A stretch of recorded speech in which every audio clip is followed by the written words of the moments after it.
20-ാം നൂറ്റാണ്ടിന്റെ തുടക്കത്തിൽ യൂറോപ്പ് ഒരു വലിയൊരു തീപ്പെട്ടി പോലെയായിരുന്നു. എപ്പോൾ വേണമെങ്കിലും ആളിക്കത്താവുന്ന ഒരു തീപ്പെട്ടി. ഉള്ളിൽ വലിയ രാജ്യങ്ങൾ പരസ്പരം സംശയത്തോടെ നോക്കിനിന്നു. തങ്ങളുടെ ശക്തി വർദ്ധിപ്പിക്കാനും കൂടുതൽ പ്രദേശങ്ങളിൽ സ്വാധീനം നേടാനുമുള്ള ആഗ്രഹം ഓരോ രാജ്യത്തെയും ഒരു വലിയ യുദ്ധത്തിലേക്ക് തള്ളിവിട്ടു. പുതിയൊരു ശക്തിയായി ജർമ്മനി ഉയർന്നുവരികയായിരുന്നു. അവർ അതിവേഗം വ്യവസായത്തിലും സൈനിക ശേഷിയിലും മുന്നേറി. തങ്ങളുടെ സാമ്പത്തികവും സൈനികവുമായ ശക്തി വർദ്ധിപ്പിക്കാനും ലോകത്തിന്റെ എല്ലാ ഭാഗങ്ങളിലും സ്വാധീനം നേടാനും അവർ ആഗ്രഹിച്ചു. ഇതിനായി ബ്രിട്ടന്റെ വലിയ നാവികസേനയെ കടത്തിവെട്ടാൻ അവർ വൻ കപ്പൽപ്പട കെട്ടിപ്പടുത്തു. ഇത് ബ്രിട്ടനെ വല്ലാതെ അസ്വസ്ഥനാക്കി. കാരണം കടലിലെ തങ്ങളുടെ മേൽക്കോയ്മയാണ് ബ്രിട്ടന്റെ സാമ്രാജ്യത്തിന്റെ നട്ടെല്ല്. ജർമ്മനിയുടെ ഈ നീക്കങ്ങൾ തങ്ങളുടെ സാമ്രാജ്യത്വ താൽപര്യങ്ങൾക്ക് ഭീഷണിയാകുമെന്ന് ബ്രിട്ടൻ ഭയന്നു. ഫ്രാൻസിന് ജർമ്മനിയോട് തീരാത്ത ദേഷ്യമുണ്ടായിരുന്നു. ഒരു പഴയ യുദ്ധത്തിൽ ജർമ്മനി തങ്ങളിൽ നിന്ന് പിടിച്ചെടുത്ത അൽസാസ് ലോറൈൻ എന്ന ഫലഭൂയിഷ്ഠമായ പ്രദേശം അവർക്ക് തിരികെ വേണമായിരുന്നു. ഇത് ഫ്രഞ്ച് ദേശീയ വികാരത്തിന്റെ പ്രധാന ഭാഗമായിരുന്നു. അതുകൊണ്ട് ജർമ്മനിയെ ദുർബലപ്പെടുത്താൻ ഫ്രാൻസ് എപ്പോഴും തക്കം പാർത്തിരുന്നു. വിശാലമായ റഷ്യ സാമ്പത്തികമായും സൈനികമായും അത്ര ശക്തരായിരുന്നില്ലെങ്കിലും യൂറോപ്പിന്റെ കിഴക്കുഭാഗത്തുള്ള സ്ലാവ് വംശജരുടെ സംരക്ഷകരായി അവർ സ്വയം കണ്ടു. പാൻസ്ലാവ് എന്ന ആശയം റഷ്യൻ സാമ്രാജ്യത്വത്തിന്റെ ഭാഗമായിരുന്നു. ഓസ്ട്രിയ ഹംഗറി സാമ്രാജ്യത്തിൻ കീഴിൽ കഷ്ടപ്പെട്ടിരുന്ന സ്ലാവ് വംശജരെ, പ്രത്യേകിച്ച് സെർബിയയെ സഹായിക്കാൻ റഷ്യ തയ്യാറായിരുന്നു. തങ്ങളുടെ സ്വാധീനം ബാൾക്കൺ മേഖലയിൽ വർദ്ധിപ്പിക്കാനും അവർ ആഗ്രഹിച്ചു. അതേസമയം വിവിധ വംശീയ വിഭാഗങ്ങൾ ഉൾപ്പെട്ടിരുന്ന ഓസ്ട്രിയ ഹംഗറി സാമ്രാജ്യത്തിന് സ്വന്തം അതിർത്തിക്കുള്ളിൽ തന്നെ വലിയ വെല്ലുവിളികൾ നേരിടേണ്ടി വന്നു. സാമ്രാജ്യത്തിനകത്തെ ദേശീയവാദികൾ സ്വന്തം രാജ്യം വേണമെന്നാവശ്യപ്പെട്ട് പ്രക്ഷോഭം നടത്തിക്കൊണ്ടിരുന്നു. തങ്ങളുടെ അടുത്തുള്ള ചെറിയ രാജ്യമായ സെർബിയയെ അവർക്ക് ഭയമായിരുന്നു. കാരണം സെർബിയ അയൽരാജ്യങ്ങളിലെ സ്ലാവ് വംശജരെ തങ്ങളോടൊപ്പം ചേർത്ത് ഒരു വലിയ സെർബിയൻ രാജ്യം സ്ഥാപിക്കാൻ ആഗ്രഹിച്ചിരുന്നു. ഇത് ഓസ്ട്രിയ ഹംഗറിയുടെ അതിർത്തികൾക്ക് ഭീഷണിയായിരുന്നു. ഈ രാജ്യങ്ങളെല്ലാം പരസ്പരം സംരക്ഷിക്കാൻ എന്ന പേരിൽ രഹസ്യമായ സഖ്യങ്ങൾ ഉണ്ടാക്കിയിരുന്നു. ജർമ്മനി, ഓസ്ട്രിയ, ഹംഗറി, ഇറ്റലി എന്നിവർ ഒരു ഭാഗത്തും ബ്രിട്ടൻ, ഫ്രാൻസ്, റഷ്യ എന്നിവർ മറുഭാഗത്തും അണിനിരന്നു. ഓരോ രാജ്യവും വലിയ തോതിൽ ആയുധങ്ങൾ സംഭരിച്ചു, സൈനികരുടെ എണ്ണം വർദ്ധിപ്പിച്ചു. ഇത് ഒരു വലിയ യുദ്ധത്തിനുള്ള കളമൊരുക്കി.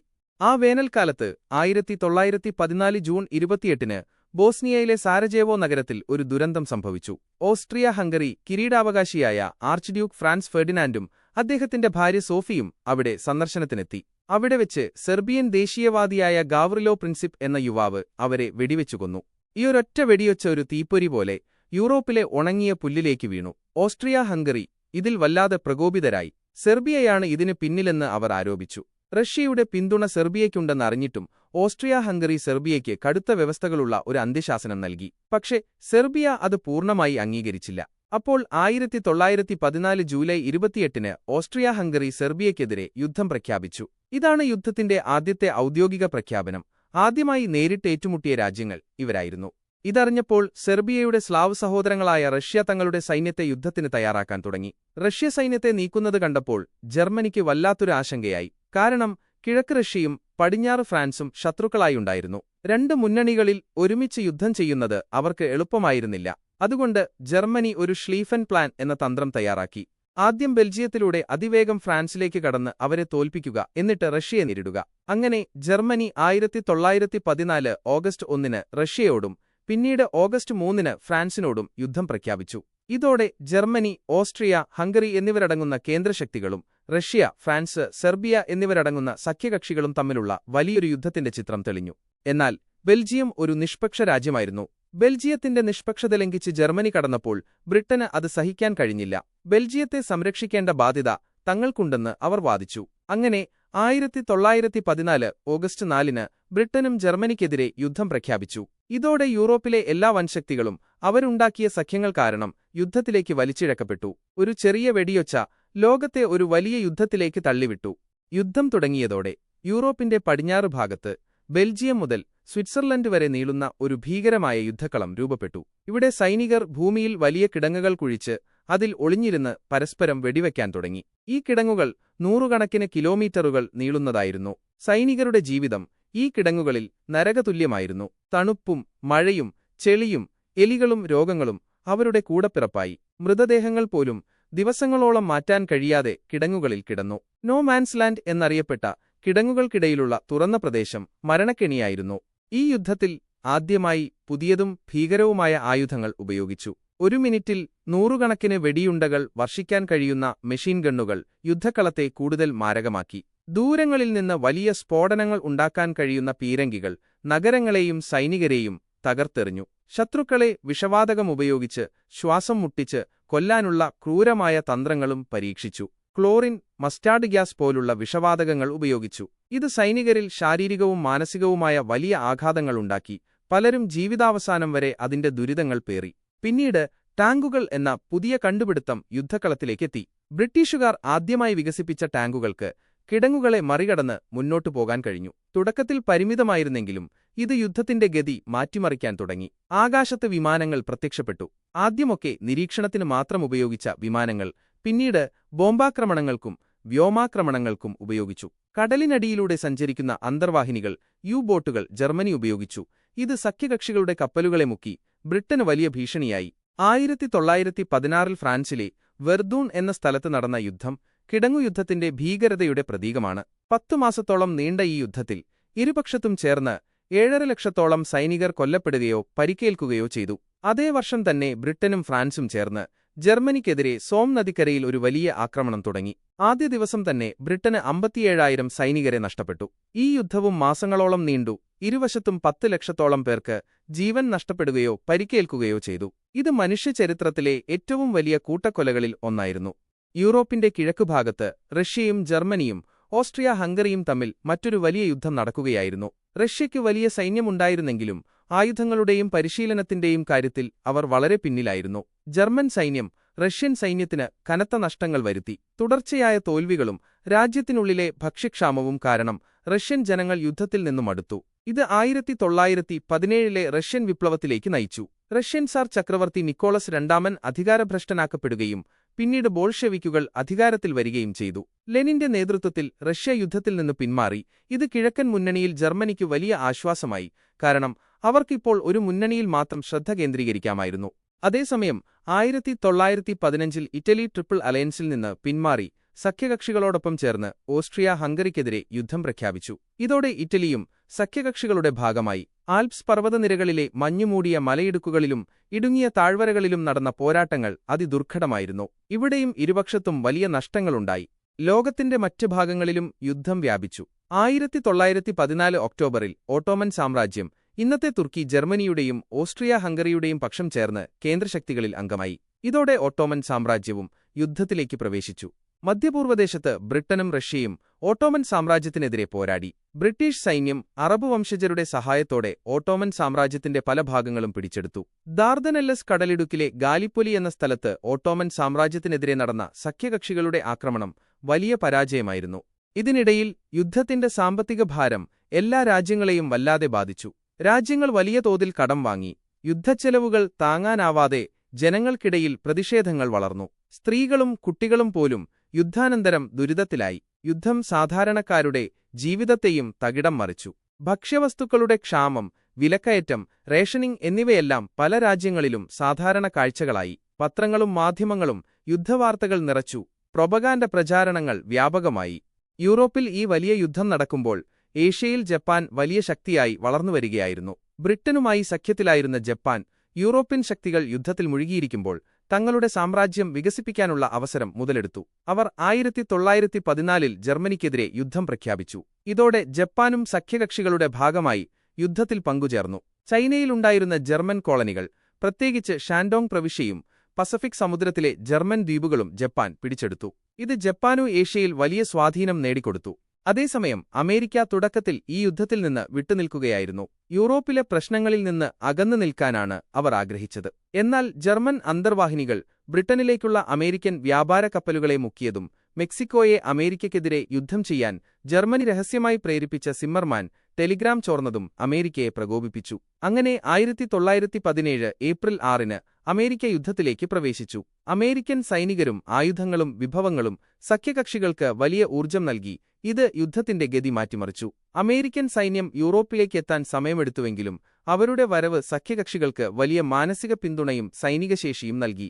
ഇതിനിടയിൽ ലോകമെമ്പാടുമുള്ള കോളനികൾക്കും ഈ യുദ്ധം വലിയ പ്രത്യാഘാതങ്ങളുണ്ടാക്കി. ബ്രിട്ടീഷ്, ഫ്രഞ്ച് കോളനികളിൽ നിന്ന് ലക്ഷക്കണക്കിന് സൈനികരെ യുദ്ധത്തിനായി യൂറോപ്പിലേക്ക് കൊണ്ടുവന്നു. ഇന്ത്യയിൽ നിന്നുള്ള സൈനികരും ആഫ്രിക്കയിൽ നിന്നുള്ളവരും ഓസ്ട്രേലിയ, ന്യൂസിലാൻഡ് തുടങ്ങിയ രാജ്യങ്ങളിൽ നിന്നുള്ളവരും സഖ്യകക്ഷികൾക്കായി പോരാടി. ഈ സൈനികർ യുദ്ധക്കളത്തിൽ നേരിട്ട ക്രൂരതകൾ സ്വന്തം രാജ്യങ്ങളിൽ ദേശീയ വികാരങ്ങൾ ഉണർത്താനും സ്വാതന്ത്ര്യത്തിനായുള്ള പോരാട്ടങ്ങൾക്ക് ശക്തി നൽകാനും സഹായിച്ചു. കൊളോണിയൽ ശക്തികൾ ദുർബലമായതും കോളനികളിൽ നിന്ന് ലഭിച്ച പിന്തുണയും സ്വാതന്ത്ര്യത്തിനായുള്ള മുറവിളികൾക്ക് ആക്കം കൂട്ടി. യുദ്ധം കേവലം സൈനിക പോരാട്ടമായിരുന്നില്ല, അതൊരു മൊത്തം യുദ്ധം, ടോട്ടൽ വാറായിരുന്നു. അതായത് എല്ലാ രാജ്യങ്ങളും തങ്ങളുടെ മുഴുവൻ സാമ്പത്തിക, വ്യാവസായിക, മാനുഷിക വിഭവങ്ങളും യുദ്ധത്തിനായി ഉപയോഗിച്ചു. ഫാക്ടറികൾ ആയുധ നിർമ്മാണശാലകളായി മാറി. സ്ത്രീകൾ യുദ്ധരംഗത്തും ഫാക്ടറികളിലും നിർണായക പങ്കുവഹിച്ചു. ശാസ്ത്രജ്ഞർ പുതിയ ആയുധങ്ങളും സാങ്കേതിക വിദ്യകളും വികസിപ്പിക്കാൻ രാവും പകലും പ്രയത്നിച്ചു. രാജ്യങ്ങൾ തങ്ങളുടെ ജനങ്ങളെ യുദ്ധത്തിലേക്ക് ആകർഷിക്കാനും പ്രൊപഗാൻഡ പ്രചാരണങ്ങളിലൂടെ ദേശസ്നേഹം വളർത്താനും ശ്രമിച്ചു. യുദ്ധമുഖങ്ങളിൽ കണ്ടുപിടുത്തങ്ങൾക്കും സാങ്കേതിക വിദ്യകൾക്കും വലിയ പ്രാധാന്യം ലഭിച്ചു. റേഡിയോ ആശയവിനിമയം സൈനികർക്കിടയിൽ വ്യാപകമായി ഉപയോഗിക്കാൻ തുടങ്ങി. യുദ്ധവിമാനങ്ങളിൽ ക്യാമറകൾ ഘടിപ്പിച്ച് ശത്രുക്കളുടെ നീക്കങ്ങൾ നിരീക്ഷിച്ചു. ആദ്യകാല രഹസ്യാന്വേഷണ പ്രവർത്തനങ്ങൾക്കും ഇത് തുടക്കമിട്ടു. മെഡിക്കൽ രംഗത്തും വലിയ പുരോഗതികളുണ്ടായി. മുറിവേറ്റ സൈനികരെ ചികിത്സിക്കാൻ പുതിയ മാർഗങ്ങൾ കണ്ടെത്തി. രക്തപ്പകർച്ചയും ആന്റിസെപ്റ്റിക് ചികിത്സകളും കൂടുതൽ ഫലപ്രദമായി ഉപയോഗിക്കാൻ തുടങ്ങി. അതേസമയം യുദ്ധകാലത്ത് പലയിടത്തും ആഭ്യന്തര പ്രക്ഷോഭങ്ങളും വംശീയ അതിക്രമങ്ങളും നടന്നു. ഓട്ടോമൻ സാമ്രാജ്യത്തിൽ നടന്ന അർമേനിയൻ വംശഹത്യ അതിന്റെ ഭീകരമായ ഉദാഹരണമാണ്. ഏകദേശം 1.5 ദശലക്ഷം അർമേനിയക്കാർ ക്രൂരമായി കൊല ചെയ്യപ്പെട്ടു. ഇത് യുദ്ധത്തിന്റെ മറവിൽ നടന്ന മനുഷ്യത്വരഹിതമായ ഒരു കൂട്ടക്കൊലയായിരുന്നു. ദേശീയതയുടെ പേരിൽ ഇത്തരം അടിച്ചമർത്തലുകളും ശുദ്ധീകരണങ്ങളും ലോകത്തിന്റെ പല ഭാഗങ്ങളിലും അരങ്ങേറി. യുദ്ധത്തിന് ഒരു വർഷം മുൻപ് 1913 നോബൽ സമ്മാനം ലഭിച്ച രവീന്ദ്രനാഥ ടാഗോറിനെപ്പോലുള്ള ഇന്ത്യയിലെ പ്രമുഖ വ്യക്തികൾക്ക് പോലും ഈ യുദ്ധത്തിന്റെ ഭീകരതയെക്കുറിച്ച് ആശങ്കയുണ്ടായിരുന്നു. പല രാജ്യങ്ങളും സ്വാതന്ത്ര്യത്തിനായി മുറവിളി കൂട്ടിയപ്പോഴും തങ്ങളുടെ കൊളോണിയൽ ഭരണാധികാരികളുടെ യുദ്ധശ്രമങ്ങളെ പിന്തുണയ്ക്കാൻ അവർ നിർബന്ധിതരായി. ഇന്ത്യയിൽ നിന്ന് ലക്ഷക്കണക്കിന് സൈനികരെ യൂറോപ്പിലെ യുദ്ധക്കളങ്ങളിലേക്ക് അയച്ചു. അവർ അവിടുത്തെ കാലാവസ്ഥയിലും സാഹചര്യങ്ങളുമായി പൊരുത്തപ്പെടാൻ പാടുപെട്ടു. അവരുടെ ത്യാഗങ്ങൾ പലപ്പോഴും ചരിത്രത്തിൽ വേണ്ടത്ര രേഖപ്പെടുത്താതെ പോയി. യുദ്ധത്തിന്റെ അവസാനഘട്ടങ്ങളിൽ ജർമ്മനിക്ക് കടുത്ത തിരിച്ചടികളാണ് നേരിടേണ്ടി വന്നത്. അമേരിക്കൻ സൈന്യത്തിന്റെ വരവ് സഖ്യകക്ഷികൾക്ക് പുതുജീവൻ നൽകി. ജർമ്മനിയുടെ അവസാനത്തെ വലിയ ആക്രമണവും പരാജയപ്പെട്ടു. സൈനികർക്കിടയിൽ അച്ചടക്കമില്ലായ്മയും പട്ടിണിയും വ്യാപകമായി. രാജ്യത്തിനുള്ളിൽ ജനങ്ങൾ കലാപം തുടങ്ങി. കൈസർ വിൽഹം രണ്ടാമൻ അധികാരം ഉപേക്ഷിച്ച് ഒളിച്ചോടാൻ നിർബന്ധിതനായി. ജർമ്മനിയിൽ ഒരു റിപ്പബ്ലിക്ക് നിലവിൽ വന്നു. ഇതിനിടയിൽ സഖ്യകക്ഷികൾക്കിടയിലും ചെറിയ തർക്കങ്ങൾ ഉടലെടുത്തിരുന്നു. യുദ്ധം ജയിച്ചാൽ പങ്കുവെക്കേണ്ട പ്രദേശങ്ങളെക്കുറിച്ചും സാമ്പത്തിക നേട്ടങ്ങളെക്കുറിച്ചുമുള്ള താൽപ്പര്യങ്ങൾ ചിലപ്പോൾ സംഘർഷങ്ങൾക്ക് കാരണമായി. എന്നാൽ പൊതുവായ ശത്രുവിനെ നേരിടാൻ അവർ ഒരുമിച്ചു നിന്നു. യുദ്ധത്തിന്റെ സാമ്പത്തിക ഭാരം താങ്ങാൻ കഴിയാതെ പല രാജ്യങ്ങളും മറ്റ് രാജ്യങ്ങളിൽ നിന്ന് വൻ തുകകൾ കടം വാങ്ങി. ഈ സാമ്പത്തിക ഇടപാടുകൾ യുദ്ധാനന്തരം ആഗോള സാമ്പത്തിക വ്യവസ്ഥയിൽ വലിയ മാറ്റങ്ങളുണ്ടാക്കി. യുദ്ധത്തിന്റെ ഫലമായി ആഫ്രിക്കൻ ഭൂഖണ്ഡത്തിലെ ജർമ്മൻ കോളനികൾ സഖ്യകക്ഷികൾക്ക്, പ്രത്യേകിച്ച് ബ്രിട്ടനും ഫ്രാൻസിനും ലഭിച്ചു. മിഡിൽ ഈസ്റ്റിൽ ഓട്ടോമൻ സാമ്രാജ്യം തകർന്നപ്പോൾ ബ്രിട്ടനും ഫ്രാൻസും ഈ പ്രദേശങ്ങളെ തങ്ങളുടെ സ്വാധീന മേഖലകളായി വിഭജിച്ചു. ഇത് മിഡിൽ ഈസ്റ്റിന്റെ ഭാവിയെ നിർണ്ണയിക്കുന്നതിൽ വലിയ പങ്കുവഹിച്ചു. പുതിയ അതിരുകളും രാജ്യങ്ങളും രൂപം കൊണ്ടു. ഈ തീരുമാനങ്ങൾ ഭാവിയിൽ ഈ പ്രദേശങ്ങളിൽ പുതിയ സംഘർഷങ്ങൾക്ക് വഴിയൊരുക്കി. യുദ്ധം ലോകമെമ്പാടുമുള്ള സ്ത്രീകളുടെ ജീവിതത്തെ മാറ്റിമറിച്ചു. പുരുഷന്മാർ യുദ്ധക്കളങ്ങളിലേക്ക് പോയപ്പോൾ സ്ത്രീകൾക്ക് ഫാക്ടറികളിലും കൃഷിയിലും ഓഫീസുകളിലും ജോലി ചെയ്യേണ്ടി വന്നു. ഇത് സ്ത്രീകളുടെ അവകാശങ്ങളെക്കുറിച്ചുള്ള ചർച്ചകൾക്ക് പുതിയ മാനം നൽകി. യുദ്ധാനന്തരം പല രാജ്യങ്ങളിലും സ്ത്രീകൾക്ക് വോട്ടവകാശം ലഭിക്കുന്നതിന് ഇതൊരു കാരണമായി. സൈനികർക്കു മാത്രമല്ല, സാധാരണ ജനങ്ങൾക്കും യുദ്ധം വലിയ മാനസികാഘാതങ്ങൾ നൽകി. യുദ്ധഭീകരതയെക്കുറിച്ചുള്ള കവിതകളും കഥകളും ചിത്രങ്ങളും പുറത്തുവന്നു. നഷ്ടപ്പെട്ട തലമുറയെക്കുറിച്ചുള്ള ലോസ്റ്റ് ജനറേഷൻ ചർച്ചകളുണ്ടായി. സമാധാനപരമായ ഒരു ലോകം കെട്ടിപ്പടുക്കേണ്ടതിന്റെ ആവശ്യകതയെക്കുറിച്ച് ചിന്തിക്കാൻ ഇത് പലരെയും പ്രേരിപ്പിച്ചു. എന്നാൽ ഈ ചിന്തകൾക്കപ്പുറം പുതിയ യുദ്ധങ്ങൾക്കുള്ള വിത്തുകൾ പാകിക്കൊണ്ടാണ് ഒന്നാം ലോകമഹായുദ്ധം അവസാനിച്ചത്. യുദ്ധാനന്തരമുള്ള സമാധാന ചർച്ചകൾ പാരീസിൽ വെച്ചാണ് നടന്നത്. ഇതിൽ American president Woodrow Wilson, British പ്രധാനമന്ത്രി ഡേവിഡ് ലോയിഡ് ജോർജ്, ഫ്രഞ്ച് പ്രധാനമന്ത്രി ജോർജ് ക്ലെമൻസ്യൂ എന്നിവരായിരുന്നു പ്രധാനികൾ. ഓരോ രാജ്യത്തിനും വ്യത്യസ്തമായ താൽപ്പര്യങ്ങളായിരുന്നു. ഫ്രാൻസിന് ജർമ്മനിയെ പൂർണ്ണമായും ദുർബലപ്പെടുത്തണമായിരുന്നു. ബ്രിട്ടന് ജർമ്മനിയെ നിയന്ത്രിക്കണം, എന്നാൽ സാമ്പത്തികമായി തകർക്കരുത് എന്ന് ആഗ്രഹിച്ചു. വിൽസണാകട്ടെ ഭാവിയിൽ സമാധാനം നിലനിർത്താൻ 14 തത്വങ്ങളെന്ന പേരിൽ ഒരു പുതിയ ലോകക്രമം മുന്നോട്ടുവച്ചു. 1919 ജൂൺ 28 ഒപ്പുവെച്ച വെഴ്സായ് ഉടമ്പടി ജർമ്മനിയെ സംബന്ധിച്ചിടത്തോളം ഒരു കഠിനമായ കരാറായിരുന്നു. യുദ്ധത്തിന്റെ മുഴുവൻ ഉത്തരവാദിത്തവും ജർമ്മനി ഏറ്റെടുക്കണം എന്ന് വ്യവസ്ഥ ചെയ്തു. വലിയ സാമ്പത്തിക നഷ്ടപരിഹാരം നൽകണം, സൈന്യത്തിന്റെ വലിപ്പം പരിമിതപ്പെടുത്തണം, യുദ്ധക്കപ്പലുകൾ ഉപേക്ഷിക്കണം, റൈൻലാൻഡ് സൈനികരഹിതമാക്കണം, അൽസാസ് ലോറൈൻ ഫ്രാൻസിന് തിരികെ നൽകണം, കോളനികൾ ഉപേക്ഷിക്കണം തുടങ്ങി ഒട്ടനവധി വ്യവസ്ഥകൾ ജർമ്മനിക്കുമേൽ അടിച്ചേൽപ്പിക്കപ്പെട്ടു. ഇത് ജർമ്മൻ ജനതയെ വല്ലാതെ പ്രകോപിപ്പിച്ചു.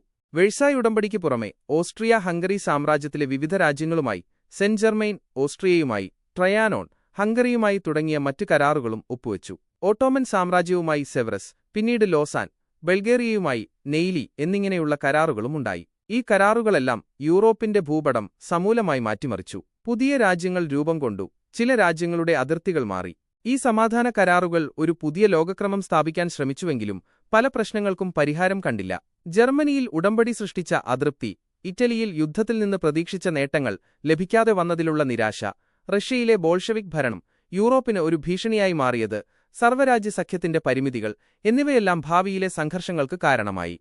യുദ്ധത്തിൽ പങ്കെടുത്ത വിവിധ രാജ്യങ്ങളിലെ ജനങ്ങളിൽ ഇത് വ്യത്യസ്തമായ അനുഭവങ്ങൾ നൽകി. ഫ്രാൻസും ബെൽജിയവും അവരുടെ മണ്ണിൽ യുദ്ധം നടന്നതിനാൽ വൻ നാശനഷ്ടങ്ങൾ നേരിട്ടു. ബ്രിട്ടന് വലിയ സാമ്പത്തിക ബാധ്യതകളുണ്ടായി. ജർമ്മനിക്ക് നഷ്ടപരിഹാരത്തിന്റെ ഭാരം താങ്ങാൻ കഴിഞ്ഞില്ല. അമേരിക്കയാകട്ടെ യൂറോപ്പിൽ നിന്ന് മാറിനിന്ന് സാമ്പത്തിക ശക്തിയായി ഉയർന്നുവന്നു. ജപ്പാനും ഏഷ്യയിൽ തങ്ങളുടെ സ്വാധീനം വർദ്ധിപ്പിച്ചു.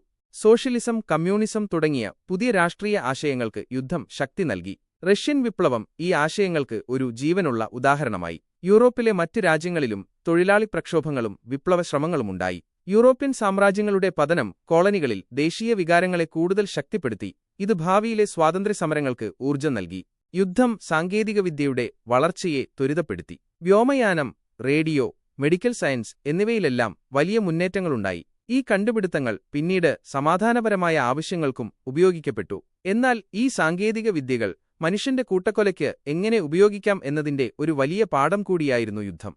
യുദ്ധം സാധാരണക്കാരുടെ ജീവിതത്തിൽ വലിയ ബുദ്ധിമുട്ടുകളുണ്ടാക്കി. സൈനികരുടെ കുടുംബങ്ങൾക്ക് മാത്രമല്ല, യുദ്ധക്കളത്തിൽ നിന്നും ദൂരെയായിരുന്നവർക്കും ദുരിതങ്ങൾ നേരിടേണ്ടി വന്നു. പണപ്പെരുപ്പം, തൊഴിലില്ലായ്മ, സാമൂഹിക അസ്ഥിരത എന്നിവയെല്ലാം യുദ്ധാനന്തര കാലഘട്ടത്തിൽ വ്യാപകമായിരുന്നു. പലയിടങ്ങളിലും പട്ടിണിയും രോഗങ്ങളും മരണനിരക്ക് കൂട്ടി.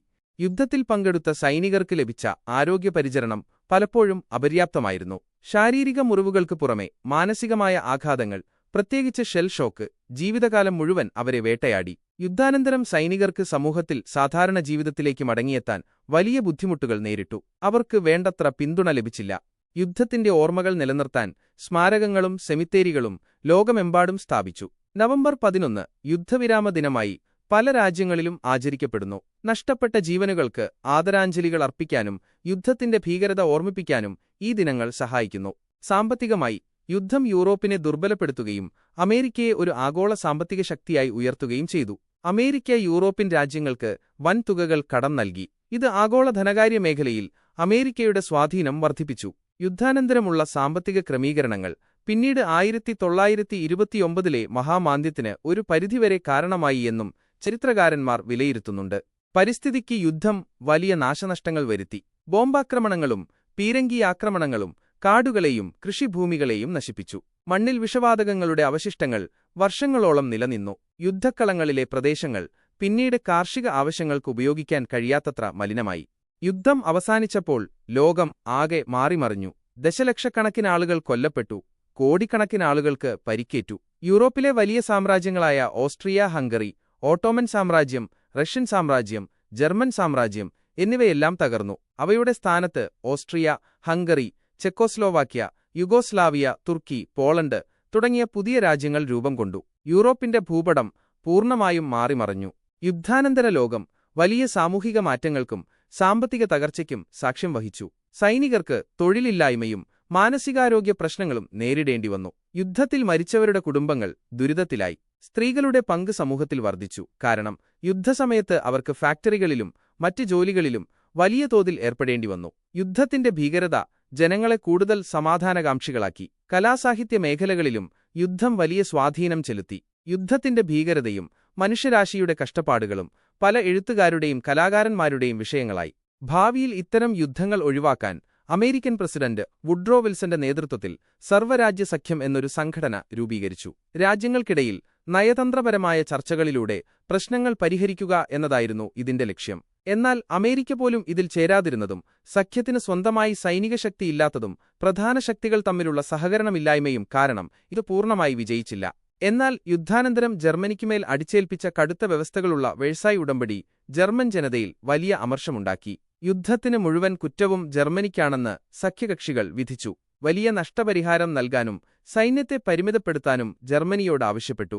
ഈ അപമാനവും സാമ്പത്തിക ഞെരുക്കവുമാണ് പിന്നീട് അഡോൾഫ് ഹിറ്റ്ലറിന് അധികാരം പിടിക്കാൻ സഹായിച്ചത്. ഇത് ലോകത്തെ ഏതാനും വർഷങ്ങൾക്കകം മറ്റൊരു വലിയ യുദ്ധത്തിലേക്ക്, അതായത് രണ്ടാം ലോക മഹായുദ്ധത്തിലേക്ക് തള്ളിവിടുകയും ചെയ്തു. ഒന്നാം ലോക മഹായുദ്ധം വെറും ഒരു ചരിത്ര സംഭവമായിരുന്നില്ല, അത് ലോകത്തിന്റെ രാഷ്ട്രീയ ഭൂപടത്തെ മാറ്റിമറിച്ചു.